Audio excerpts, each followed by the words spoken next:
Hey everyone, and welcome to another video. Tonight we have 2 hours of horror stories. I hope you all enjoy them. We are doing something a little bit different for this video. I get a lot of comments from people saying that they use my content to fall asleep, or from truckers who are on the road, and I get a lot of comments from people saying that they do not enjoy the ads. I personally don't either, so I thought for this one we could test it out, see how it goes.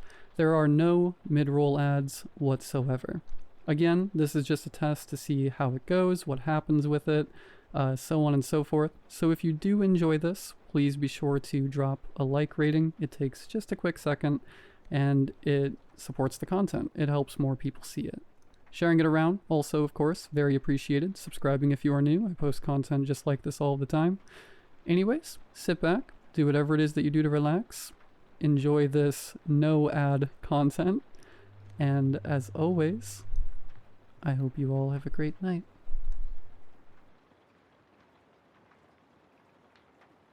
Growing up, I always heard the same warning. Don't go out late, it's not safe, especially if you're a girl. I heard it from my parents, aunties, even older girls in the neighborhood, and they weren't joking. They said it like they knew something. They'd say, being outside too late is already bad, but being a girl, it makes it worse. They never really explained what worse meant. Sometimes it sounded like crime, other times something else. But I listened. I stayed in. I wasn't trying to find out what they meant.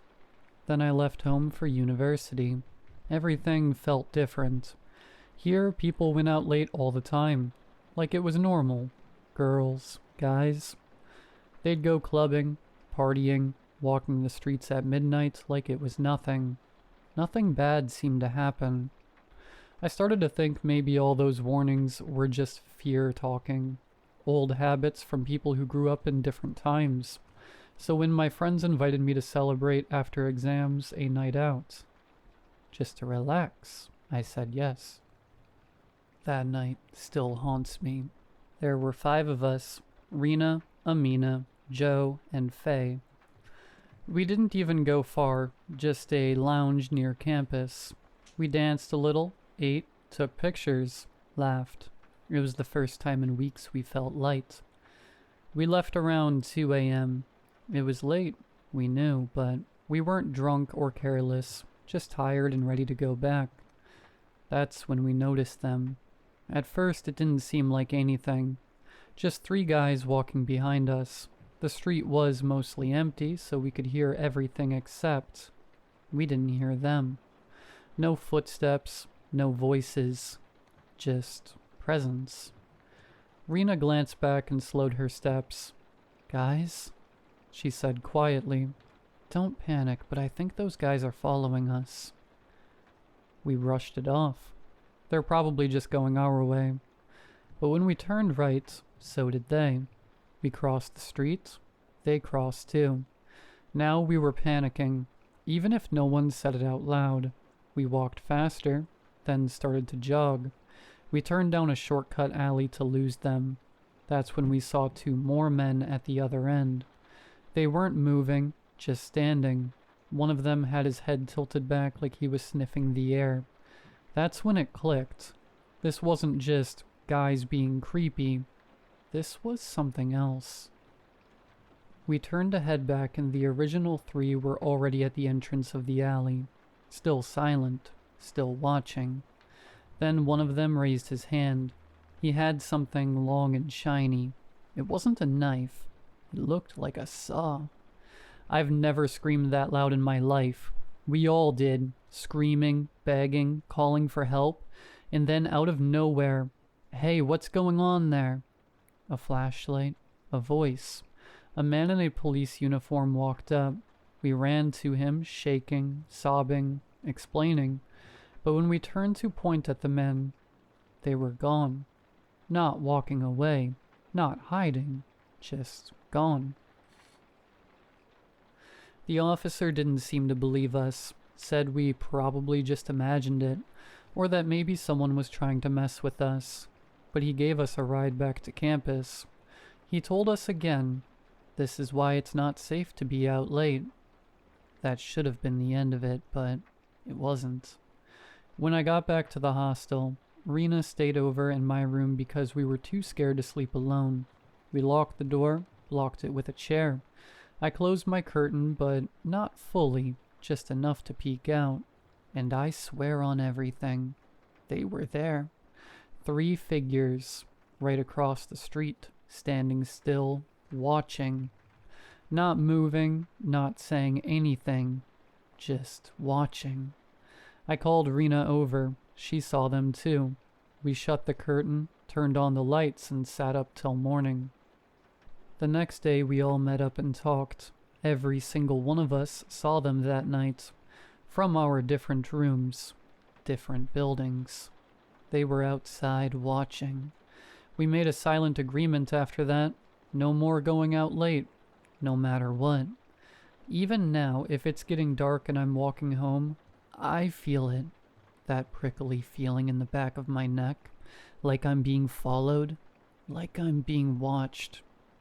I should have listened. They were right.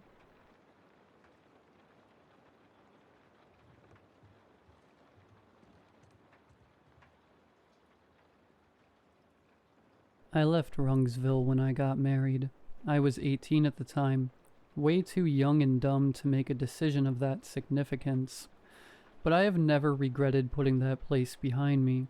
Alas, I could have chosen a better runaway partner, but in fairness, I did mention that I was afflicted with being dumb as a bag of rocks. Brent, my high school sweetheart at the time, was raring to go after what happened to his sister. And I was sick and tired of the air, the incidents, the curfews. Brent and I had a good couple of years, some okay years, and then some not so okay years. I could handle the bills, the crap pay, the dingy apartments, and even the affairs, but I couldn't handle the drinking and the beatings. Whiskey was his favorite mistress. He never truly got over it. We made it out of Wrungsville, but what happened to Andrea hung over him like a dark veil of misery stapled to his side at all times. The drinking dulled the pain somewhat, so I still can't bring myself to blame him or hate him completely. She was only 12 years old when it happened. But for the sake of our 2 children, I had to leave yet another dangerous place and got a divorce. It was messy, but I managed full custody. I turned my life around, got a good paying job, a nice roof over our heads, and I could call myself content for the first time for the first time. All that changed when I got the call from my mother, urging me to come back home. My brother had died. They labeled it a hunting accident, but everyone knows what that really means down at the Ville. So, against my better judgment, I loaded the kids into my old Toyota and got on the road heading home. 6 hours flew by, despite the occasional hissy fits and the fruits of the womb's supernatural ability to get under each other's skins. I was too deep into my own thoughts and memories to really care about the constant bickering. "Mom, Eric won't stop kicking my chair," whined Samantha, my oldest, from the passenger seat. "Shut up. If you don't want to get kicked, move your stupid seat," snapped back Eric from the back seat. "I am stuck here with the bags and you keep reclining and I can't stretch my legs." "Ugh, you're a little worm. It's not like you need that much space," replied Samantha with a little evil smirk, knowing she was pressing a sensitive subject, leaving me no room but to intervene. "Both of you behave," I yelled. "Sam, don't make fun of your brother, and move your seat forward. Eric, stop kicking your sister. We both know that if it wasn't the seat, you'd find something else to kick her over." Both of them grumbled in annoyed agreement. Samantha moved her seat forward about 1/8 of the diameter of a single strand of hair. Small victories. Gotta take those when you can. "Why do we have to go to this thing, Mom?" Eric asked. "It's not like we knew Uncle Kevin." "Well, you didn't know him, kiddo, but I did, and Grandma asked me to come." I replied. Trust me, I would have dropped you two with someone and spared you the misery of the trip, but no one was available and the kennels were all full for the weekend. I shot a smirk at him and he smiled. Samantha rolled her eyes. It was becoming a growing trend in our house. She might not believe me, but I was her age once. Also filled to the brim with the edgy adolescence that makes annoyance the automatic response to everything. Though, even back then, me and my brother Kevin were very close. Mom and Dad usually worked late down at the store, and he was the one that regularly made sure I got home okay and before nightfall. I might have bickered, but I never resented him for it. Besides, him being my big brother and me loving him, my room faced the woods. I had heard the incessant crying, the price to pay. We were getting closer to town, already on the descent. Driving down the top of the hill, I could see Wrungsville from above. It was a pretty sight. Wrungsville was an affluent place, well taken care of, definitely picturesque. Sprawling gardens adorned with fancy-looking fountains and marble statues. Pearly white buildings as far as the eye can see. A picture of the Ville wouldn't look out of place as the backdrop to one of those propaganda pieces from the 50s depicting the American dream. As we made our way down, we were suddenly surrounded by the trees. A growing feeling had begun in my stomach ever since we passed the sign indicating that we were in the outskirts of town. It had crept up, inflating like a balloon as we made our descent. Now it was on my chest, restricting my lungs, making it difficult to get a breath in and out. Images of my brother came to me, his warm smile, his tight embrace every time I safely made it back home. Flashes of those nights I crept into his room, crying more often than not because the sounds outside made it hard to fall asleep. I tried not to let my imagination run loose, but I couldn't help but think of his final moments. My mother refused to tell me any details. I keep picturing him by himself, the trees closing in, all alone, until he wasn't. The morbid picture show I had conjured in my head came to a sudden stop when I realized Samantha had rolled down her window all the way. Her arm was out of the car, making waves in the air. My heart sank to my stomach. Samantha, honey, please roll your window up. You can turn on the AC.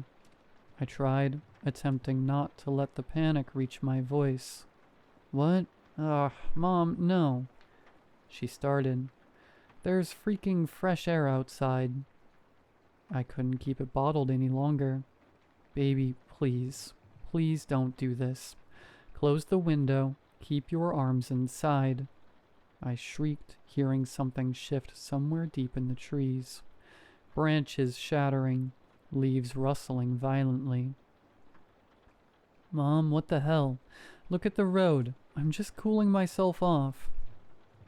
I started breaking while attempting to plead, desperately, but only a series of wheezy noises escaped my progressively tightening ribcage. Mom? A small voice rose from the back. It was Eric. He was staring out his window. I only caught it for a split second, but he seemed confused and scared.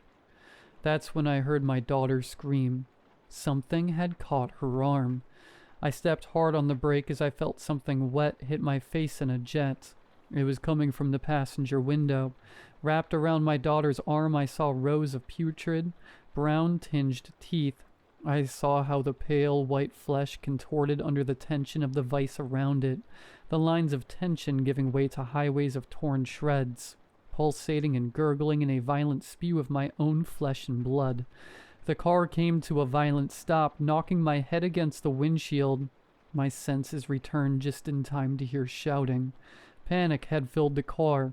I felt a warm river overflowing on my scalp, the blood making it hard to see out of my left eye. Mom, oh God, Mom, Sam's out of the car. The shouting was coming from Eric. He was shrieking, banging his hands desperately on the glass. I turned my head toward the passenger seat. Empty. Where my daughter had sat, there was only a pool of gore. Looking out of the passenger window, I saw it. A sack of lumpy meat and a vaguely humanoid drape of skin sat on the ground. Its back was facing me, but I could see its bald head bobbling reverently. Its body was too thin. Irregularly placed patches of dirty, wire-thin hair covered its body and gangly limbs, crooked at the joints. The bobbing stopped, its meal interrupted by my son's bloody shrieks. It turned rapidly. Its mouth was a mess of sagging skin hiding an abyss of crooked razor blades. I saw her hair, her pretty blonde hair, caught in between them. I wanted to cry out in horror. I wanted to yell. I wanted to get out of the car and do something. I couldn't, and the reason was that the beast's black, beady eyes weren't aimed at me. They were fixed on Eric. I put the car in drive and I floored it. I did not look at the rearview mirror. I did not listen to Eric's shouts and pleas to turn the car around as they morphed into wails of gut-wrenching grief. I focused on not veering off the road as I stepped on the pedal, only breaking focus slightly to roll the passenger window up.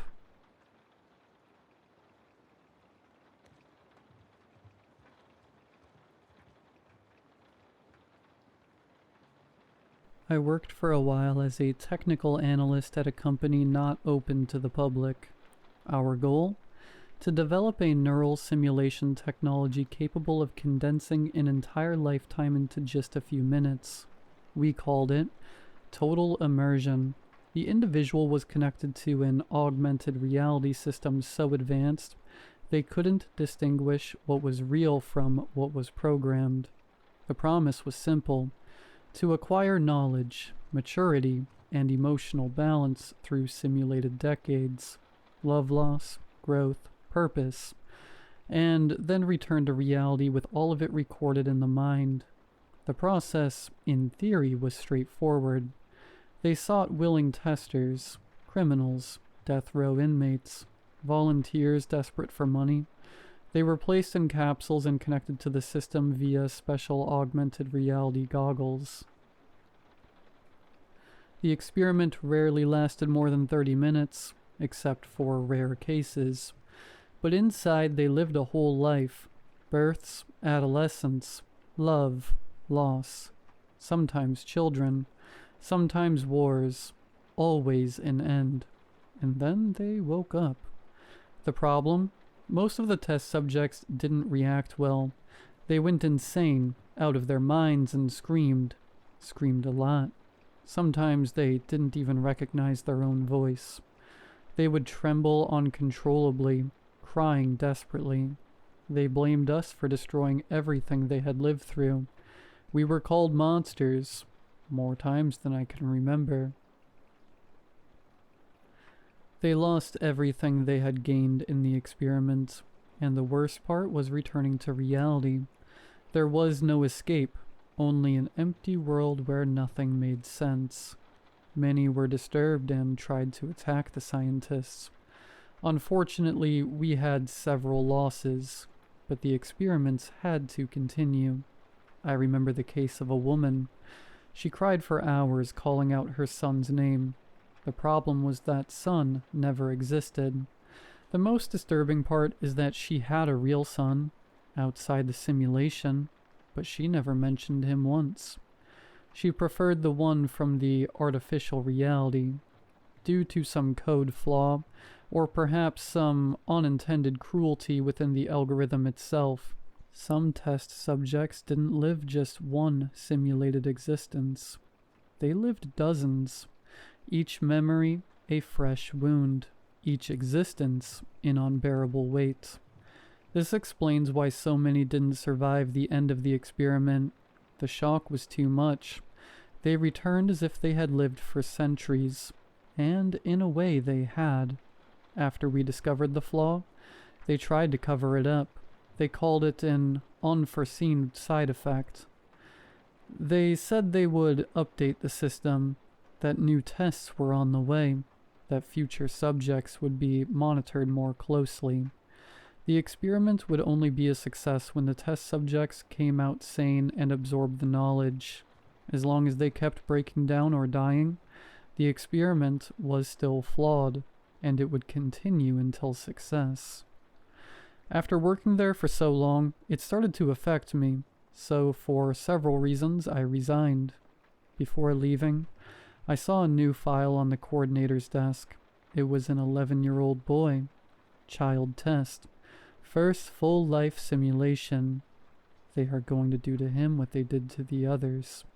He will live, love, lose, and then wake up alone, with his brain screaming for a life that never existed.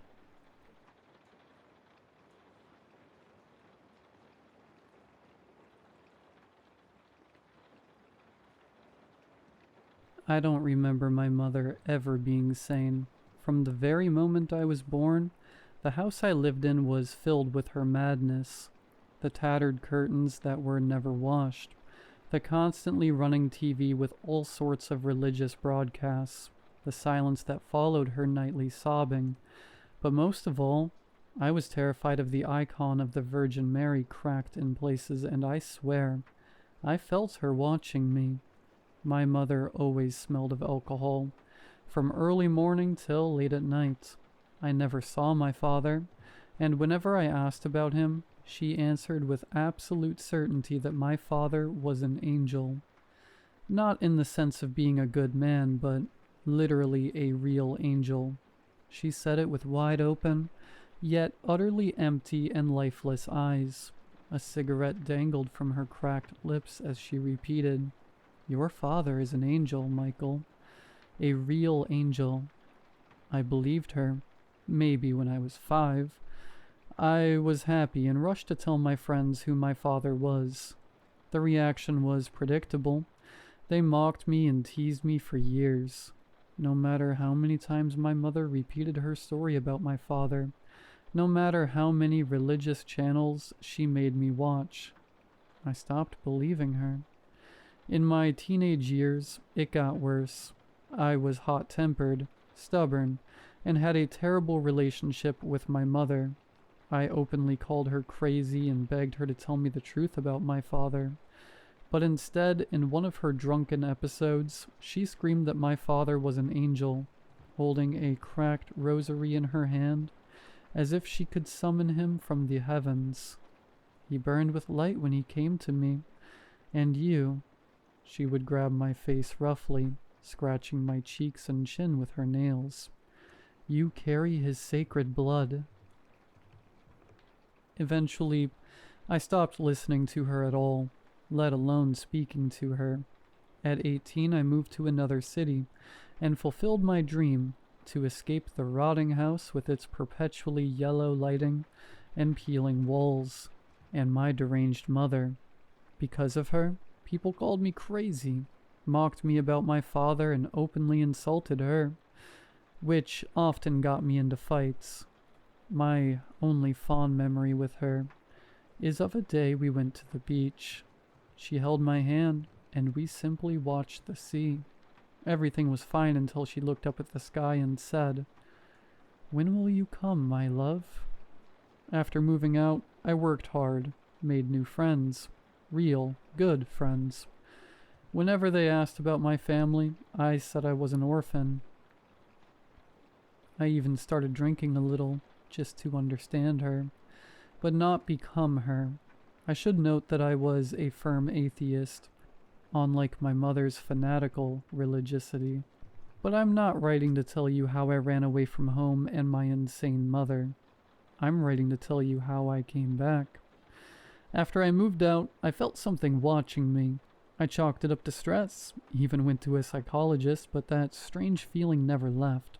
Like something was protecting me. Once a car nearly hit me, but I managed to jump away just in time.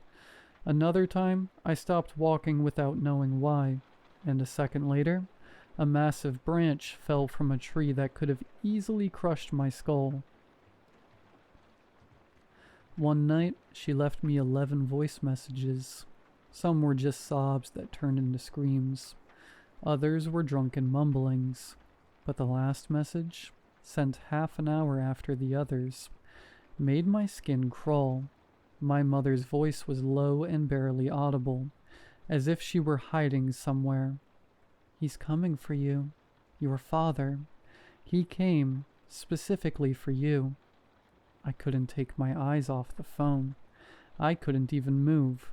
I had cut off all contact with her for a year. Maybe 2. I lost count. The next morning, I got a call from the hospital. They said my mother had been admitted to the psychiatric ward, and I barely held back laughter. Not because it was funny, it wasn't, but because it was inevitable. The nurse who called said, "We need you to come and collect her things. At the house, we found something strange." Very reluctantly, I returned to that same house, still reeking of damp wood and despair, just like before. Her belongings were packed into a clear plastic container. There were old photographs where she was still young and beautiful, smiling sincerely, a smile I never saw on her again. There were other items, but 2 stood out to me: a worn, large journal and a massive black feather, thick and strange. She had kept both on a little shelf above her bed. Besides that, the walls of her room were covered with bizarre symbols, written in chalk and ash, but most striking of all was a figure with wings and outstretched arms, apparently drawn in blood. I never saw any of this as a child. My knees trembled when the nurse told me that all of the symbols and the figure had been hidden behind furniture and posters. I barely managed to sleep and woke up from the cold. The window was open, though I clearly remembered closing all the windows. There were claw marks on the windowsill. Everything inside me clenched. My breath caught. And for the first time, I began to consider my mother's words. When I lay on the bed, I couldn't sleep because of scratching noises in the guest room. They weren't rats. The sound was rhythmic and deliberate, like someone was carving something. I didn't sleep a wink until morning. The sounds and the smell of her clothes in the air transported me back to childhood, when I curled up, terrified by a thunderstorm. Back then, she told me nothing would happen to me because my father would always be with me. I knew all the answers were in the journal. When I picked it up, it felt like it burned my hands. And yet I started reading. It began innocently enough. Notes about my birth, how she cried the first time she saw me, that my eyes reminded her of his. She never mentioned his name. Then things got much stranger. Somewhere between love letters to my father, praises of his divine beauty, and descriptions of strange and horrifying rituals on how to summon angels. He came to me again, said he would take our son, despite saying before he wouldn't. He said he loves only me, and I should ascend with him. The neighbors saw him, heard him in the attic. No one talks to me anymore. They know who fathered my child. He said he'll come for our son soon, that the time has come. How could he do this? He promised I would go instead of our son. The last entry read, "I won't let him take our son. I'll do everything to stop him." I slammed the journal shut, fighting back nausea. My hands trembled with fear. I dropped everything and left the house. That night I dreamed of wings, not like the angel wings from Sunday school books, but huge and broken, with coal-like tips and golden roots. A distorted, wrong voice repeated my name. Michael. I woke to the sound of feathers sliding across the floor, but there were no feathers, only rising dust, and a smell like freshly cut grass and burning meat. The dreams continued, each time with more detail, not just wings now, but a tall, gaunt figure with outstretched arms. It was always still. Its eyes glowed in the dark, and its voice said my name like it belonged to him. Electrical malfunctions began. Objects moved by themselves. Deep claw marks appeared on the walls. The TV turned on to static at night, and blood would drip from my nose. I didn't know where to go or what to do, so I went to a priest. The old priest sat on a bench by the altar, bent over a prayer book. The moment I entered, he tensed, sensing I hadn't come to confess. "What brings you here, my son?" "I need an answer. I need to know what to do. If my father is an angel."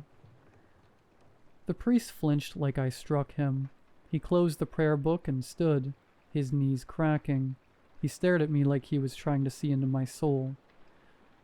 "Who told you that?" "My mother. He's been coming to me in dreams.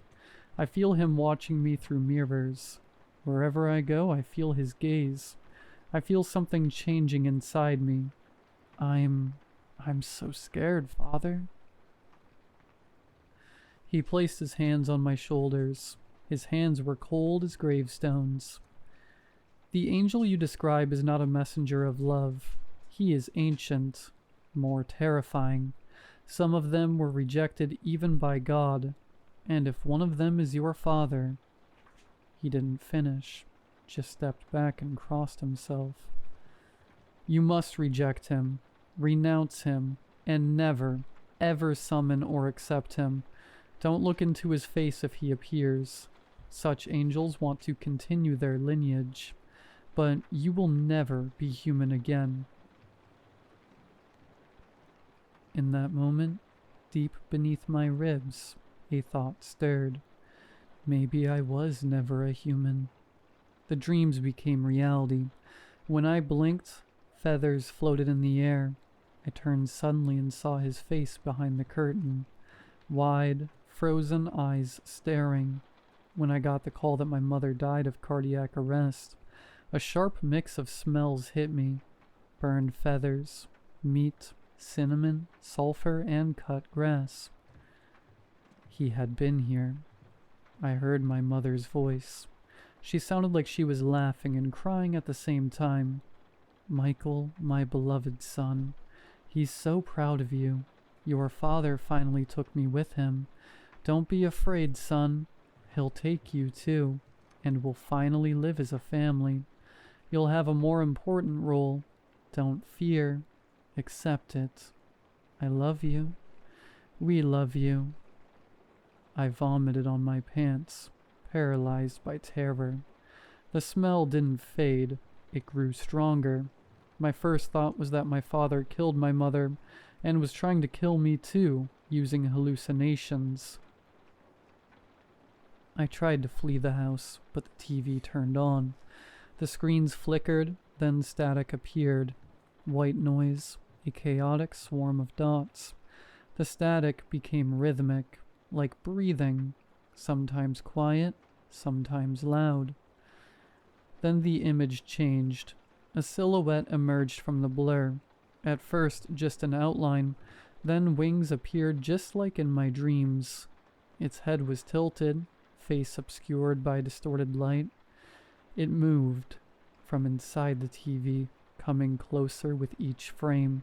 The screen lines warped as if he were pushing out, tearing through space. I stepped back, my heart pounding. Then, through the crackle of static, a distorted, inhuman voice said, "You are ready." The screen convulsed, and from its center a hand emerged, long clawed fingers, shimmering with both blinding light and shadow. The hand reached for me. I couldn't scream or move. I was frozen as he fully emerged, like a nightmare being born. He only vaguely resembled a man.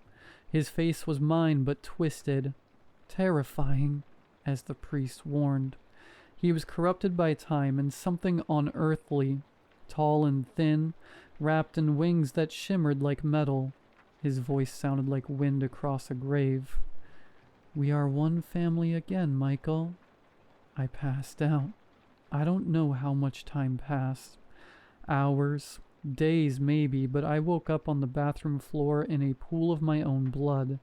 I coughed, spitting blood, and felt something pulsing under my skin. My blood was changing. When I looked in the mirror, my eyes no longer looked like mine. They were his. A few hours later, I felt excruciating pain in my back, like something trying to tear its way out. All food began to taste like ash. Later, I started hearing whispers of prayers in different languages from mirrors, pipes, and inside my own head, and always I heard my father's voice. Michael, you were born for ascension. I existed before the great flood. My ancient blood flows in you. You will have many tasks, but you will succeed because I am with you, always. I no longer needed sleep. My back slowly tore open as black stubs of wings bursted through the flesh. He came to me yesterday, showing burning skies and oceans of wings, a throne made of eyes. His voice sounded like a choir of thousands. He said he would teach me to walk between dimensions once the wings were fully grown. According to him, they will break free within 2 days. My skin peels and flakes like ash, and my teeth fall out immediately replaced by sharper ones. I no longer feel pain. I stopped praying for it to stop whenever I prayed. My tongue burned to ash and regrew. I stopped being afraid. The fear vanished on its own when I felt the air bend around me. I accepted it. I see other angels now like my father. They welcome me into their ranks. My mother stands among them, crying with joy. Now as I type this, I saw the future, where I shine with light like my father. I now stand in fire, and soon I will continue the bloodline. Amen.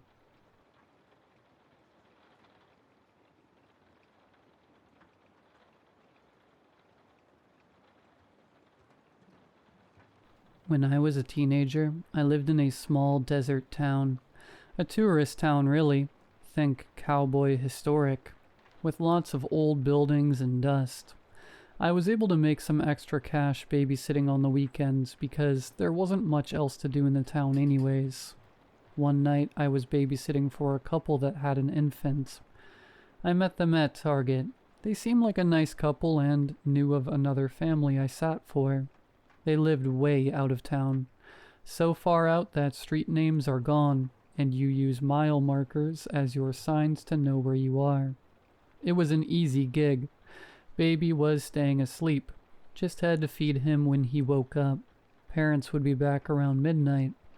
I cozied up on the couch with Netflix and settled in for a chill night. When the doorbell rang, thinking it was one of the parents who forgot something, I jumped up and opened the door immediately. To nothing, it seemed. I shrugged and started to close the door when I heard a soft voice. Miss? I stopped the door and looked around the corner to see a girl standing on the steps to the porch. She was about my age, had long hair, and a hoodie pulled up, but her eyes, they were so light blue they were almost glowing in the dark. Do you live at this house? She had asked me. Oh, I started. No, I'm just visiting. I was careful not to say too much, because although the girl seemed harmless, she was still a stranger. Is Mrs. Rosino home? I need to talk to her, she asked. She seemed nervous, twiddling her thumbs, looking behind me into the house. You know what? She just stepped out to go to the store. I can tell her you stopped by, if you tell me your name, I said, slightly backing up, ready to close the door. She stepped towards me, eyes darting around, and she put her hand over the zipper on her hoodie. She leaned forward and whispered, Please tell me where she is. I don't want to hurt you. My heart dropped. She removed her hand from the zipper and really looked at me, her eyes pleading. I'm sorry, she really isn't here right now, I said with a tight expression. Her face turned desperate, but at that point I had been thoroughly creeped out, so I closed the door and locked it. I called the Rosinos to let them know. Once I described the girl, they grew frantic. They told me they were calling the police and to stay with the baby. I still remember Mrs. Rosino screaming into the phone, "Don't leave my baby," over and over. I ran down the hall to the nursery, threw open the door and ran to the crib. The baby was sound asleep still. I scooped him up gently and sat in the rocker with him in one arm, my phone in the other. "Help will be here soon," I had whispered, more to comfort myself than anything. Then the banging started. I could hear the front door shake from the force used to knock on the wood. Then the sound moved. Why aren't there any sirens? The police station wasn't far from this area at all, right before you turned on the mile marker. They should be here by now. I heard the banging travel along the house, one big knock at a time. Bang. They were by the living room. Bang. They were by the kitchen. Bang. They were by the hallway. I got out my phone and texted 911 help to my mom. She knew where I was babysitting tonight. She responded immediately with question marks, then tried calling. I silenced the call. I couldn't risk answering and the intruders hearing me.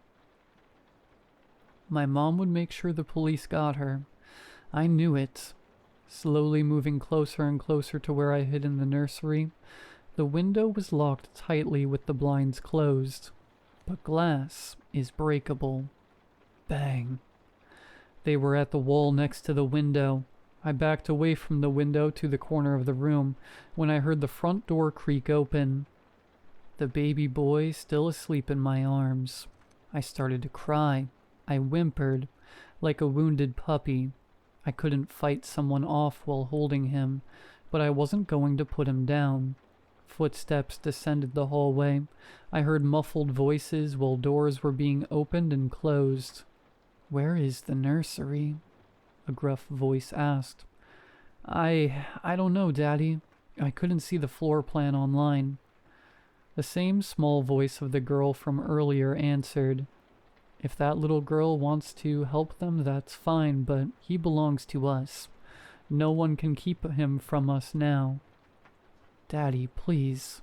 Maybe she will understand." The voices stopped right outside the door. The baby started to stir. I shushed him quietly and rocked him back and forth. Then I heard the sirens. I shot a thank you up to whoever was watching over me, grateful that this nightmare would be soon over. But the weirdest thing happened. The footsteps didn't retreat. No one ran. No one left. No one moved. I was sure they were going to come in and finish me off, right before the police showed up, and then steal the baby into the night. But that didn't happen either. Loud footsteps came walking through the house. A boisterous voice called out towards the hallway. "Excuse me, sir. Are you a resident here? We got a call that a little girl was in trouble. Is she her?" Muffled voices sounded and trailed off, walking outside. I was waiting to hear anything. Yelling, screaming, more sirens, but it was silent. After what seemed like hours, heavy footsteps walked directly down the hallway toward me, and the door opened. A uniformed officer looked stern, and took a look at me cowered in the corner with the Rosino baby. "Hey, sweetie, are you all right?" he asked, bending down to meet me at eye level. Yes, those people were trying to take the baby. They were going to kill me. Why did it take you so long to get here?" I cried out, finally letting the tears fall, as the adrenaline hit was coming down. The officer looked confused. "We came out the second the call came in. We made it here in about 5 minutes. Did you try to call in sooner?" He pulled his radio to his face, asking his other officer if any other calls were attempted. Well, no, but the Rosinos called you at least 30 minutes ago. I called them first and they said they were calling you right away and to hide with the baby, so... I looked down at baby Rosino. He had finally fully woken up and started to quietly cry. The officer just stared at me, a mix of sympathy and fear in his eyes. Where are his parents? They surely should be here by now. He's probably a little scared and needs his mom. Did you arrest those psychos? I patted his back and bounced him in my lap. To help comfort him, the officer smiled sadly at me and spoke into his radio. You can send them in. After a few moments, the nursery door opened and the teenage girl stepped through, with a large man behind her. Oh, the girl started to sob, putting her hands up to cover her face. The older man placed his hand on her shoulder and looked at me sadly. The policeman stood and reached for the baby. No, I shouted. What are you doing? Are you working with them? This is the Rosino's son. The girl finally spoke. No, he isn't. He's mine.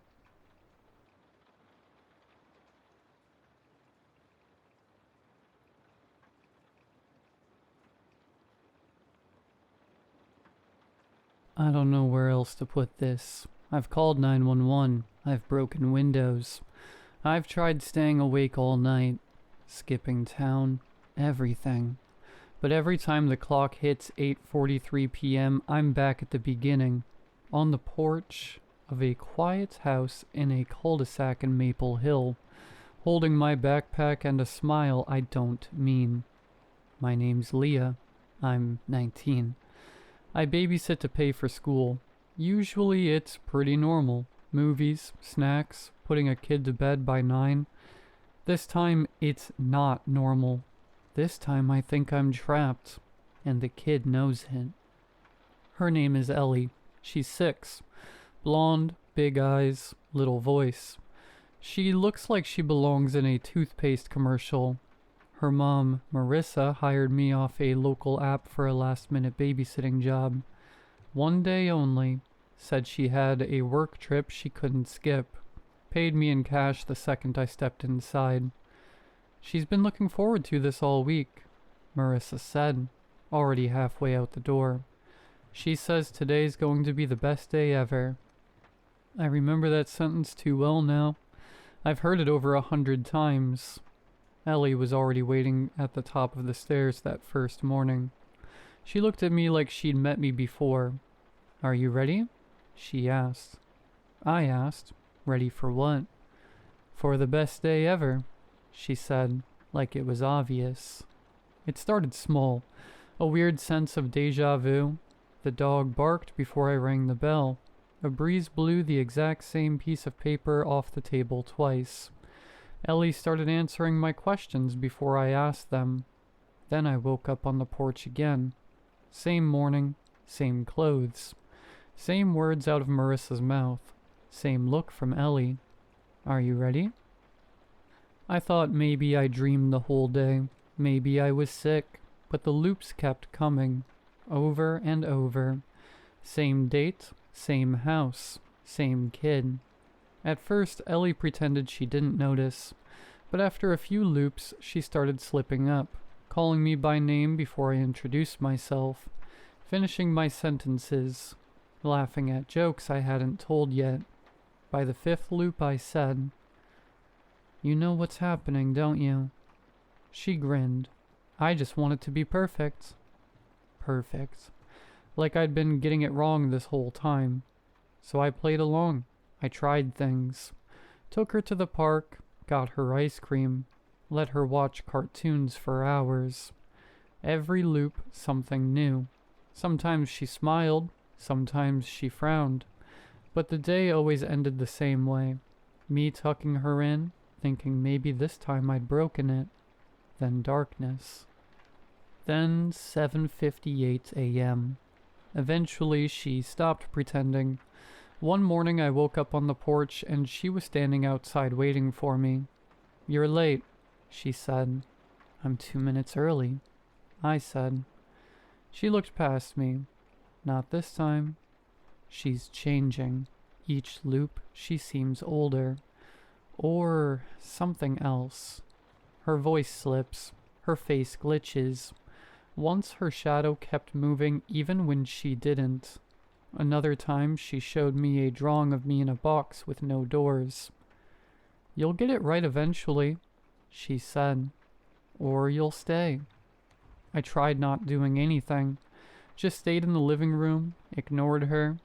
That loop, around 6:30 p.m., she started crying without tears and whispering to something I couldn't see. I passed out before 8:43. When I woke up, there was a note in my pocket. "Try harder." One loop, I asked what the best day ever actually meant. She looked up at me and said, "It means you'll want to stay forever." I've given her everything. Puppets, pancakes, new songs. I danced in the rain. I let her cut my hair once, thinking maybe it'd make her laugh. It did, for 5 minutes. Then bedtime came and she looked sad. "Almost," she said. That was loop 63, or 64. I've lost count. I haven't aged. My bruises reset. My scars disappear. But I remember every second. I don't know if this post will stay up when the loop resets. If you're reading this and this story sounds familiar, or if you've heard of a girl named Ellie who gets to keep people, please tell me what to do. I don't think I can make her happy, and I think the more I fail, the more she learns how to make me stay. Leah.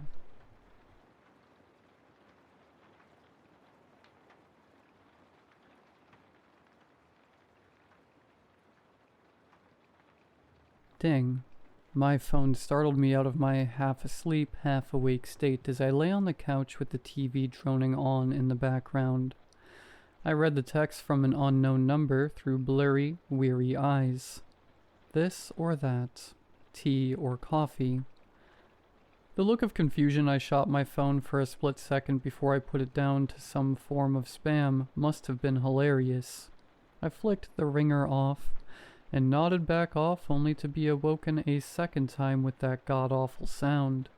Again, it was from the unknown number, and again, it was that same question. This was getting, well, odd. I, annoyed and increasingly tired, turned my phone off entirely, but before I could even close my eyes again, the ping rang through the speakers, and inexplicably those same words lit up the otherwise dark screen. How was I getting a text when my phone was off? I had enough.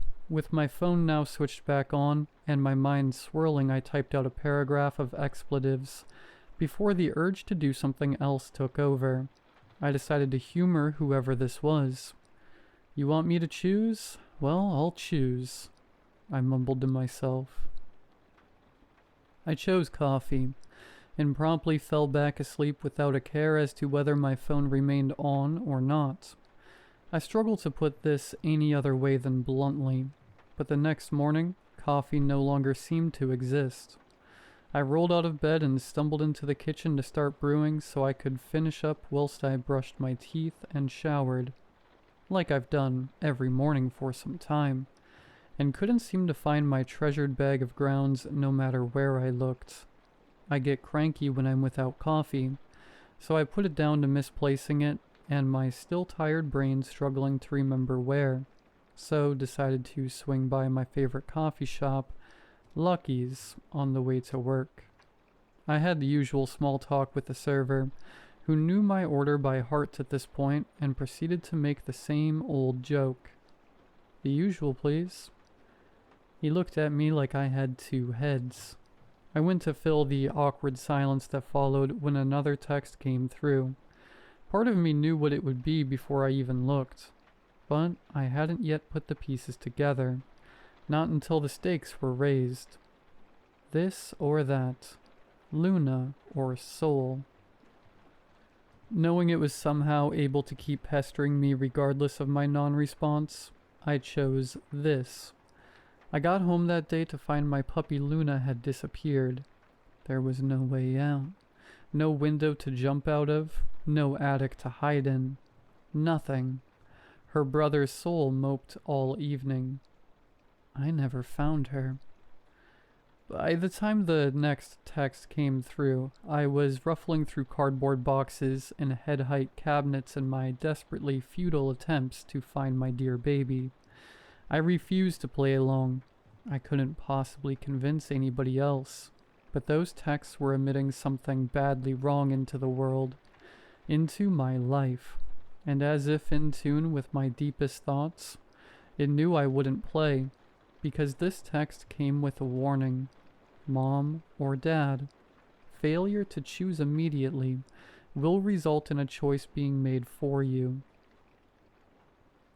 I rationalized it, told myself I'd rather have a bad thing happen without my direct influence, even if said bad thing was something that made my stomach churn. So I never chose. Knowing what was coming, I called both of my parents minutes later in cold sweat brought on by fear and panic. The search party for Mom began a few days after she vanished. We never found her either. As I lay depressed, horrified and halfway through a bottle of whiskey on the same old couch earlier tonight, that familiar ping came through once again. This or that. Spine or skull.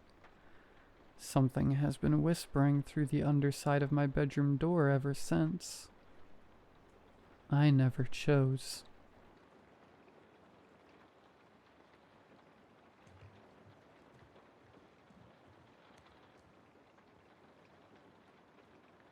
You left the utensil drawer open this morning, didn't you?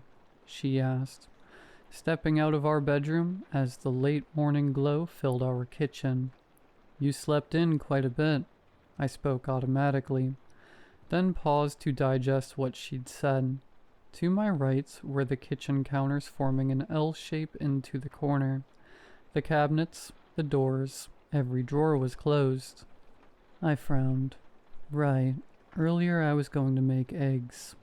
I'd opened the utensil drawer for a spatula, then the fridge, and a cupboard. Was about to put the pan on the stove when something blunt poked my side. The utensil drawer. I'd forgotten to close it. Well, that's a pretty realistic dream, I told my wife. She stood there in the doorway, bathed in the sun, wearing only her pajamas. For the 14 years I've been married, my wife has never been a napper. Always says that if she's tired during the day, it means she's done a good job for making the day count. Always busy, running around, that one. Whether she's in front of the TV, not watching a movie, but following a workout routine to out-of-the-house grocery shopping, or staying late at the office, she's never sitting still. Yet here she is now, midday on a weekend, lying down on the couch. I'd been at the store earlier this Saturday, come home to her body curled up on the couch. Huh? I set the groceries down on the counter. Going into the living room, I shook her shoulder. She roused immediately, letting out a yawn. Huh? Oh, hey, sorry. I must have drifted off. She rubbed her eyes. I looked at the blanket over her legs and pillow under her head. I smiled. No worries. You've been working hard. I hardly saw you all week. She shook her head as if to say, it was just one of those weeks. When instead she blurted, the store was out of the bleach we use, eh? You've been going through it so fast lately. I froze. Looked at the counter, which was full of groceries. Though the bags were semi-transparent, there was no way she'd know. The rest of the weekend went by quickly. My wife napped on the couch, and I found myself catching up on some of my shows and games. I love my wife, but when she's around, there's always something to be done. At least when she's asleep, she's not getting after me to get the brakes checked on the car, or vacuum the stairs, or remember to make dinner reservations for next week. How was work today? It was Monday evening, and we had just sat down for supper. Just a simple lasagna I'd heated in the oven. Barely a step above a TV dinner, but she didn't seem to mind. "Oh, it was weirdly quiet," she replied. "I even got a nap in during lunch." "Really? You napped at work?" I asked, incredulous. She scrunched her nose. "Well, technically it was on my break, but yeah." She was about to scoop another bite into her mouth when she added, "You've made too much food again." "What?" I looked down at my plate, finding it nearly empty. I looked back to her and she nodded towards the pan on the stove. The rest of the lasagna was still there. The exact amount remained from what I'd plated. I looked down again and found my plate empty. I looked back to my wife who, instead of elaborating, was getting up already, covering her plate with a napkin. It was lumpy, wasn't it? The napkin. There had to have been some scraps of food beneath it. So why? It was only 6 o'clock and she'd moved back onto the couch, curled up her legs, resting her head on the pillow without a word. I didn't know whether to laugh or shout. In all our years of marriage, my wife has never, ever, just left the table still made. She's always doing the dishes right after eating. Has always said that if she didn't, they'd get left overnight and everything would be harder to clean in the morning. "Just stay up for a bit longer, then you can go to bed early," I suggested, patting her on the shoulder. She didn't rouse, and I decided not to press her. I did the dishes myself that night. It was on the 3rd week of these naps, these weird dreams, that I decided to stop trying to wake her from her naps. She stopped helping around the house. The floors stayed unswept. The vacuum collected dust. The pillows even started to smell. I didn't know what to do. Every time my wife woke from her naps, which was less and less, she'd say something I'd done while she'd been asleep. "You left your work keys on the desk. You shouldn't have yelled at that intern today. He's just a kid. You made a big decision after work today, but you are glad you did what you did. You forgot to get gas. Been driving around more than usual. You really need to pay attention. You were so lost in thought today, you almost forgot about him. You made too much food again. You've started to fall back into old habits you thought you left behind. What's wrong with the bleach we use? Why do you suddenly look for the old kind your mother used? You forgot to call in sick to work today. You won't forget about me like the others." I sat up. I'm in bed. My hazed breathing permeates the everlasting silence that has seeped its way into the house. I look down to my left. My wife's spot. It's sullen, almost as if I can see the sunken shape of her body there. But when I move to feel her, I grasp nothing but sour air. The aroma of the house stopped being scented candles and fresh air weeks ago. In its place is... I'm not sure. I can't smell it anymore, but I think once it was dread. Can a smell be a feeling? It must be, because that's the only word that can describe such a thing. You won't forget about me. What? Swinging my legs over the side of the bed, I flick on the lamp. Wait, no. That's too bright. It'll wake her up. Quickly, I turn it off. I blink a few times, my eyes adjusting back to the dark. You won't forget about me. My legs are stiff and nothing wants to move. As I step into the living room, I catch a glance at myself in the full-length mirror outside the bedroom. I move, but that natural sway your arms do when you walk is gone.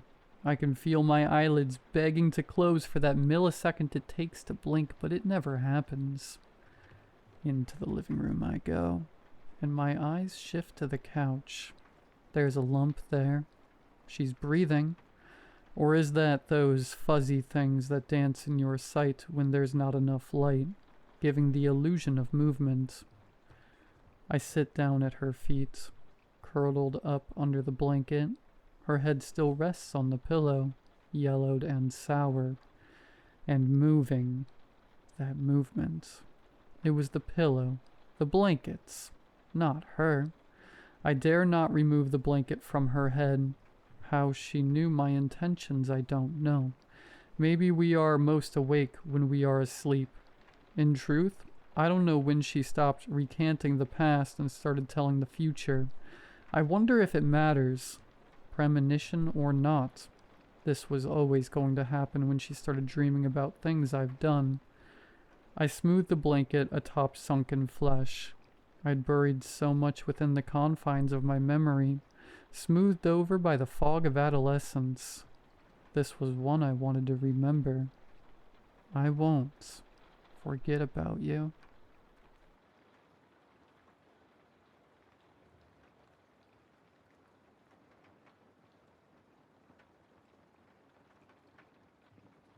I needed to go for a walk that day. It didn't matter that I had been exhausted the day before. It didn't matter that I was supposed to have one of my friends over in a matter of hours. I needed to go on a walk that day. Lincoln Avenue. Just 2 words. That's all I could remember thinking. Lincoln Avenue. A completely random, inconsequential street name that I'm sure you could find in almost any state across the country. But when I woke up that morning, I couldn't think of anything but that one name. Lincoln Avenue. Like always, part of me just wanted to ignore it. To ignore the name and the voice that, for the moment, gently whispered it to me as though the voice was speaking from within my mind. If it was just for my sake, I would have. Please believe me when I say that. It wasn't just for my sake, though. My dad had been in the hospital for weeks prior for a head injury. I could still remember the call I'd gotten from my sister when it happened. Dude, you need to get to Flower Hospital now. Why? Finally decided to get that stick out of your... Just shut up and listen. Dad fell and hit his head. He must have been working on the roof or something. What? I thought he was getting some contractors to work on that. Well, apparently not, Dan. Get to the hospital now. They're taking him to the emergency room now. If past events were any indication, my dad's life depended entirely on what I did within the next 24 hours. I'd be lying if I said that he and I had the closest relationship even before the incident, let alone in the last 5 years since I'd moved out. I was sure in some way he still resented me for leaving, just as much as I still partly resented him for shutting down. Aside from the past few months, we'd barely even made any effort to repair our friendship, let alone what could be called a father-son relationship. But he was the only parent I had left, and we were finally starting to love each other again. I needed him. More than that, Kathy needed him. They'd been each other's rocks after everything happened, and I knew how badly it had affected all of us when Mom died. I couldn't afford to let myself or Kathy go through that again. On any other day, the weather outside would have been idyllic. I guess it still was. Blue skies, a breeze just gentle enough to keep me cool while the sun hung high above. Only a few small clouds peppering the expanse of blue, and a few birds singing their songs. It felt almost insulting, considering what was about to happen. As I took my first steps and passed the borders of my yard, I heard all the confirmation I needed to know that I was beyond the point of no return. The voice was whispering the street again. Lincoln Avenue.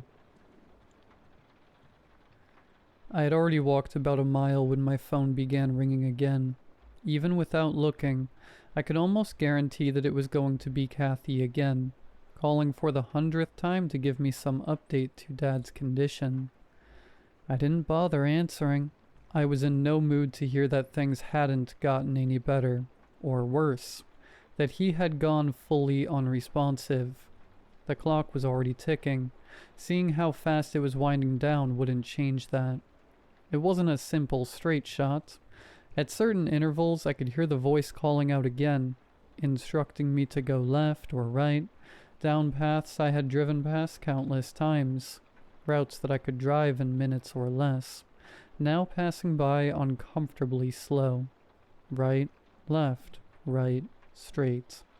Before I'd even realized it, an hour had passed, and I was trekking on the side of a busy street.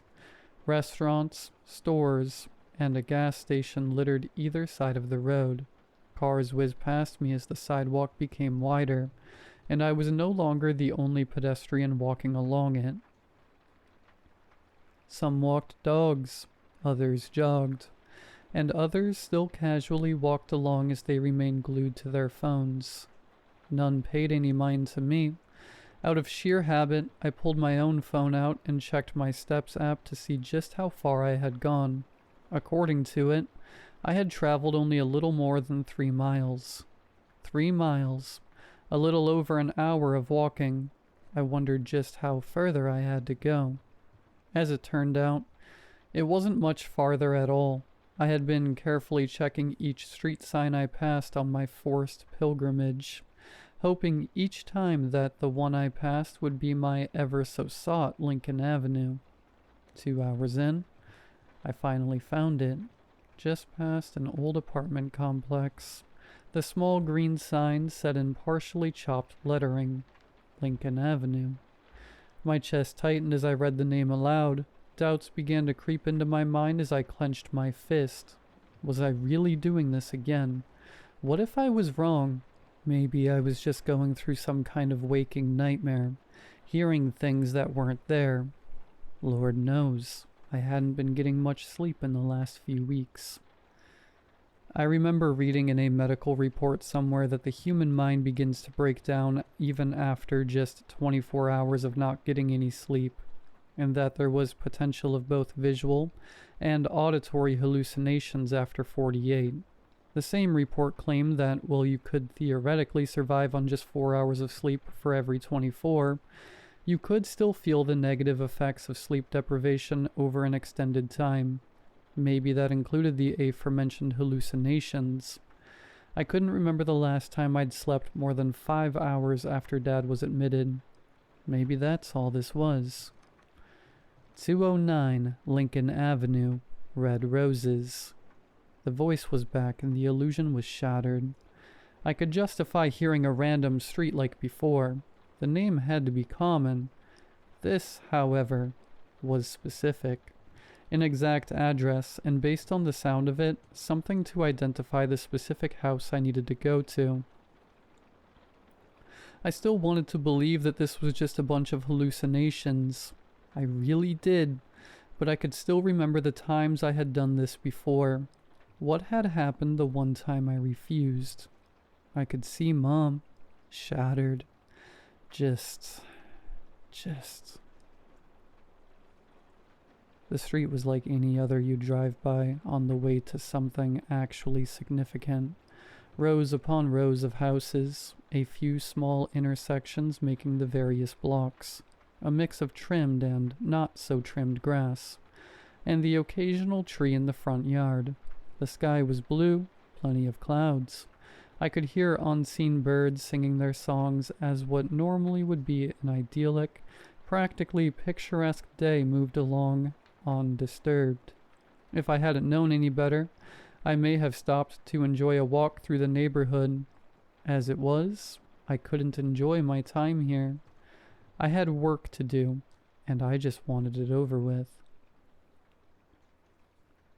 To any unsuspecting eyes, which was realistically all of them, there was nothing interesting to see about me.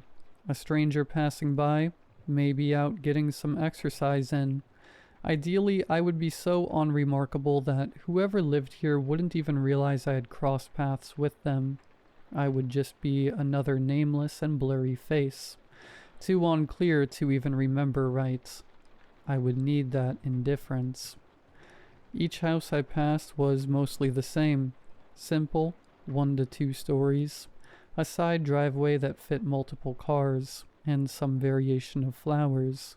The neighborhood didn't look high-end, but it wasn't struggling either. Most of the houses had some variation of one person mowing their lawns, or otherwise doing yard work. or children running and playing while adults looked on. I felt the guilt of what was happening well up in me as some of the adults raised their hands in polite courtesy waves. Waves I had to fight myself to return. This was supposed to be a safe space, a place where families could enjoy their time together, and here I was, prowling like a lion seeking to tear it all apart. I'd long stopped trying to separate myself from the voice's consequences. There was no point to it. I may have abhorred the choices I made and what they would lead to, but I made them regardless. All I could do was tell myself that my father was worth what was coming, that my sister was worth it, because I knew I wasn't.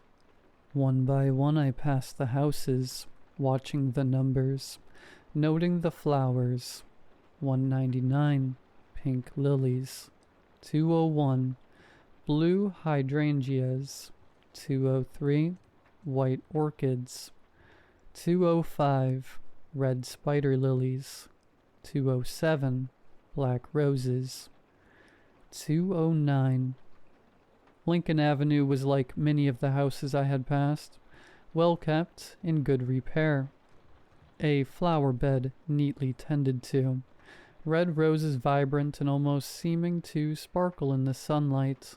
At the end of the street was a set of guardrails blocking off a small set of woods, just small enough that I could see through the cracks to an open field. My heart felt heavy enough to sink into my shoes as I observed the houses. It had been freshly painted, a chalk drawing of 2 large stick figures, and a third, smaller one smiled brightly in the driveway. What was I doing? I couldn't do this. I had to do this. I couldn't do this. I had to do this. Hey buddy, can I help you?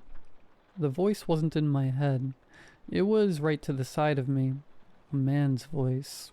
Turning to look at the man, I came face to face with a well-kept man in his mid-30s, maybe 10 years older than myself. He had short, neatly trimmed black hair with an equally maintained beard. He wore a plain, featureless t-shirt, and was carrying what looked to be a bag of groceries. "Restaurant, do it," the voice half instructed, half demanded. Its tone was different this time. Gone was the whisper, and in its place was an almost childlike eagerness. I recognized the tone immediately, and my stomach churned. "Oh, hey," I replied, feigning a confused expression as I looked from the house back to the man, a mix of impatience and frustration on his face. "I think I got turned around somewhere. I'm looking for that new steakhouse that was moved in a few weeks ago." I lied. Immediately the man's expression softened, and he even chuckled to himself as he shook his head. "Lincoln Steakhouse?" he asked. I nodded. "Yeah, you're not the first to have wound up here. You got a phone on you?" he asked, despite every bone in my body telling me to stop, to turn and run. I pulled my phone from my pocket, opened the GPS app, and handed it to the man. I watched as the man punched in some unknown address into my phone with his free hand, resisting every urge to snatch it away. I could practically hear the voice salivating in anticipation as the man handed my phone back to me. "There you go, man. Should be good to go now." I faked a laugh as I rubbed the back of my head. "Sorry about that. Didn't mean to intrude or anything." The man shook his head and waved the apology aside. "You're like the 3rd guy that's happened to this month. Not a big deal." His guard was down. I could tell by his tone. It was now or never. "Dan," I said, introducing myself as I extended my hand. I prayed my hands weren't sweating, that my heart, beating like the stampede of 1,000 frightened animals, would hold out for just a few minutes longer, that my breath would not betray the anxiety in my soul. The man glanced with seeming amusement at my hand, then with a tired sigh took it. "Chuck," he offered kindly, shaking my hand. Chuck, my father's name. Of course, I thought. For a moment, I wondered when he had become a father, if he too had an elder son, maybe a daughter on the way. How closely did his family mirror my own? I would never get the answers to those questions. Not that I deserve them anyway. As I released Chuck's hand, a pressure released in my head, like a congestion clearing after days of thickness. The voice was silent, gone. It was finished. I hope you have a good rest of your day, I offered sheepishly. It was the first true thing I'd told Chuck since I'd met him, save my name. Chuck merely gave a polite wave of the hand, then marched up his sidewalk and towards his door. I did not watch him enter. I did not linger to see what would happen. The walk home felt longer, more exhausting. A rational mind would have said it was due to how far I had already walked. A guilty one would say it was the shame of falling back into a hated habit. One I'd tried time and time again to shake, ever since that voice had become bound to me in that stupid childhood game so many years ago. The truth was probably somewhere in the middle, a mix of both physical and mental exhaustion. The sudden emptiness from the loss of the voice probably didn't help.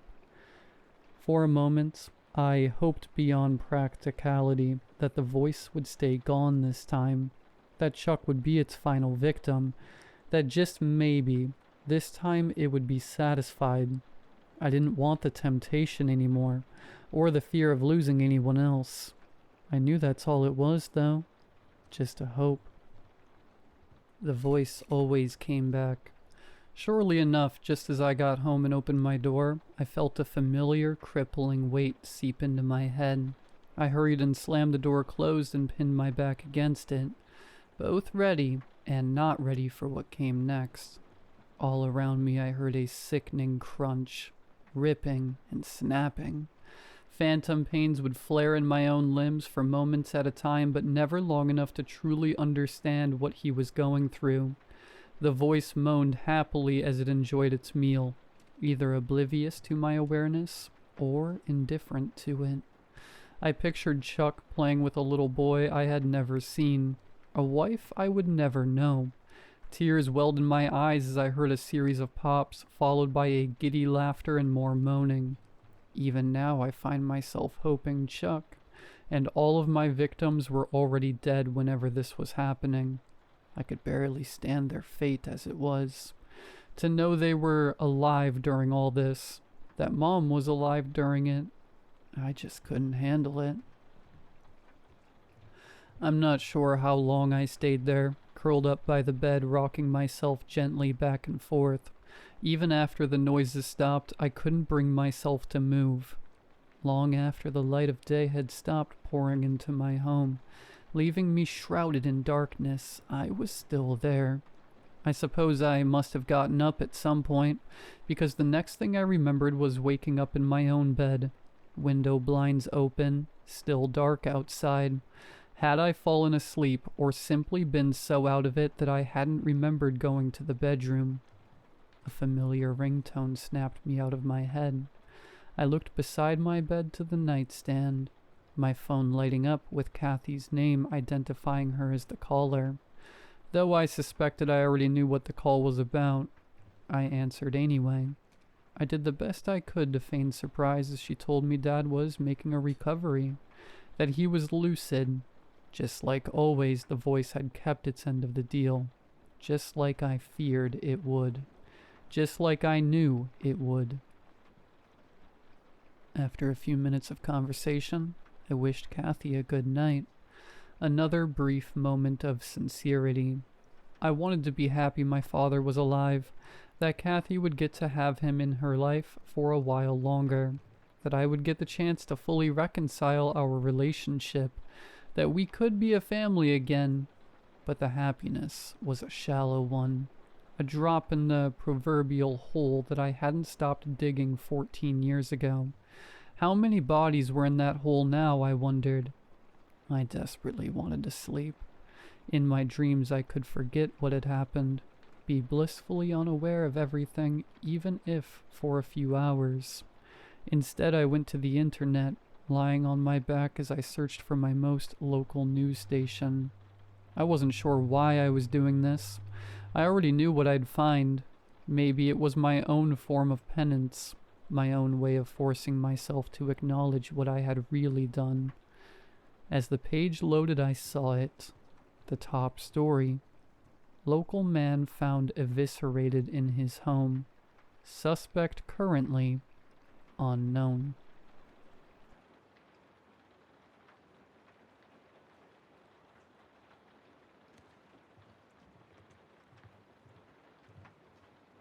When Robbie told me that he was into feet, I tried to be understanding. Believe me, I did, but I won't lie. I always found his attraction to them a bit strange. Robbie was never an overly sexual man. It wasn't until 3 months into our relationship that it even came up.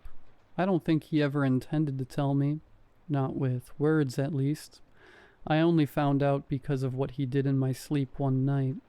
My eyes shot open, hazy vision dissipating as the darkness of my room gradually grew clearer. In my tired state, my first thought was to roll over and go back to sleep, until the covers jostled near the foot of the bed. My heart jackhammered in my chest as I turned to Robbie's pillow, expecting to find him sound asleep. But that's not what I saw. Robbie's side of the bed was empty. I shot up, my eyes wide as dinner plates. Right as I did, I felt it, a hand caressing my left foot. "Robbie, what are you doing to my feet?" My fear had melted away, and by that point I was more perplexed than anything. The sheets writhed, and I heard panicked rustling as Robbie struggled to fight his way from beneath the covers. I was asleep," he offered, his head poking meekly from under the blankets.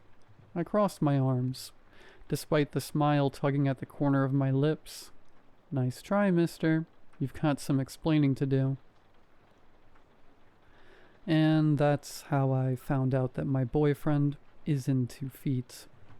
I'd be lying if I said that I didn't think Robbie's revelation was a little bit odd. Yes, I told him that I didn't, but I was just trying to be a supportive girlfriend. Even so, I determined that it wasn't a deal breaker. Robbie liked feet. So what? That just meant free foot massages, right? Wrong.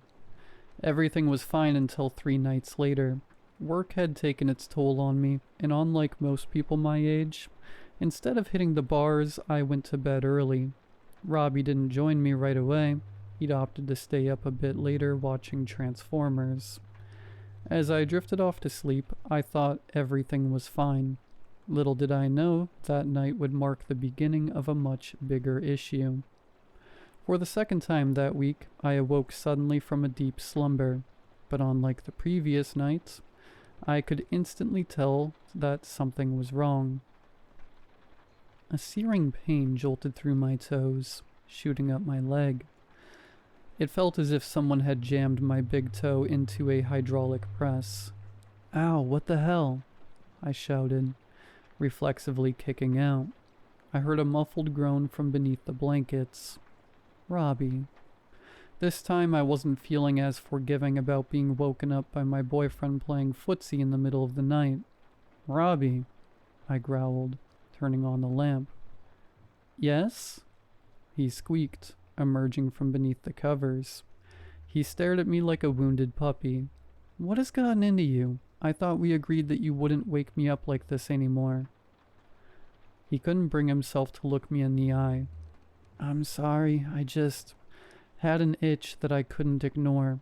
It won't happen again." "Whatever. We are going to have a serious talk about this in the morning." He didn't even say anything.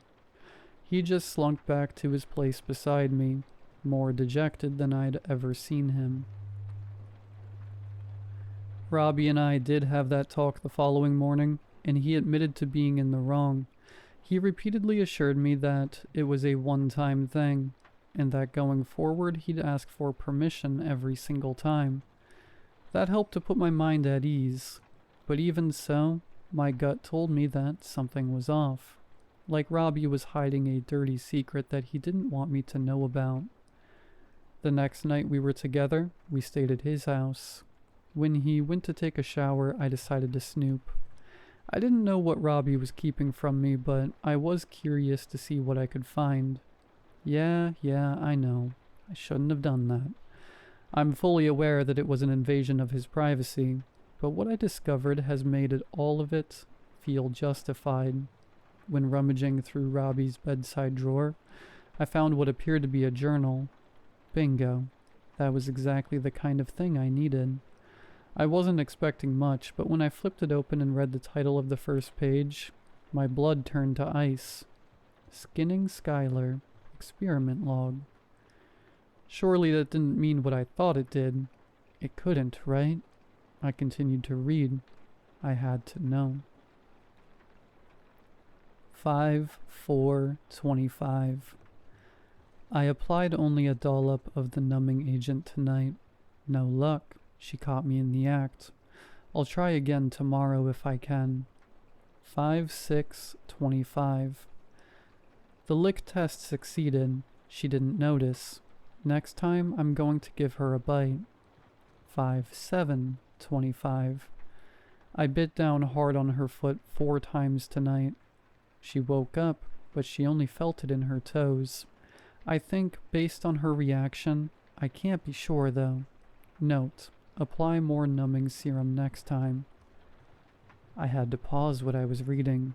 I nearly vomited all over Robbie's bed. Whatever sick experiment he was running, I wanted no part of it, though I really didn't want to. I forced myself to continue, solely to find out how much danger I was in.